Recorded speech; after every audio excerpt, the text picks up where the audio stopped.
On Monday's broadcast of the Fox News Channel's Jesse Watters Primetime, Senator Marco Rubio, Republican Florida, stated that due to lack of competition, defense contractors can virtually almost charge us anything they want. And even though contractors often raise the price in the middle of development, they get away with it because after they raise the price, then, if you don't fund it or you don't pay for it, then it's like you're against national security or national defense. Rubio said, "We have a big problem in this country, and it's not just how the money's being spent. We actually are struggling to make these things." So, it tells you that, in addition to all this money that's being poured into the military, we have a military-industrial base that's completely broken. It's one of the things that they haven't even told you. It's become so concentrated in the hands of 4 or 5 providers. There are really only 3 or 4 companies in the world that do this stuff, and that's been the case now for years.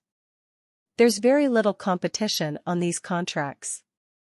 So, they can virtually almost charge us anything they want.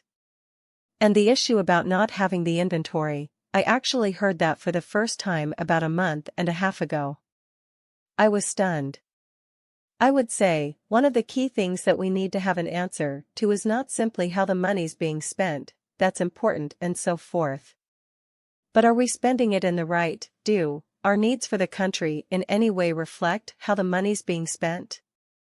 Whatever our military strategy is, the spending has to reflect that somehow, and you can't know that without transparency. Host Jesse Watters then asked, "So, if the Chinese float a $100 balloon that's spying on us and we can't pop it? But we have a $1 trillion F-35 plane that doesn't ever get off the ground, what good is that weapons system doing? Is it just making the defense contractors rich and not keeping us safe?" Rubio responded, "Yeah, I think it comes down to, they put out a need. We have a need for a next-generation fighter. They put out the bid, maybe only 1 or 2 companies respond to it, and then you start building it.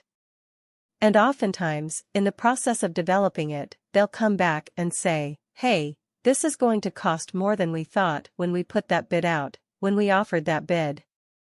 So, we're going to have to increase the price. And then, if you don't fund it or you don't pay for it, then it's like you're against national security or national defense. So, part of it really comes down to the fact there are only 4 or 5 companies that do this work.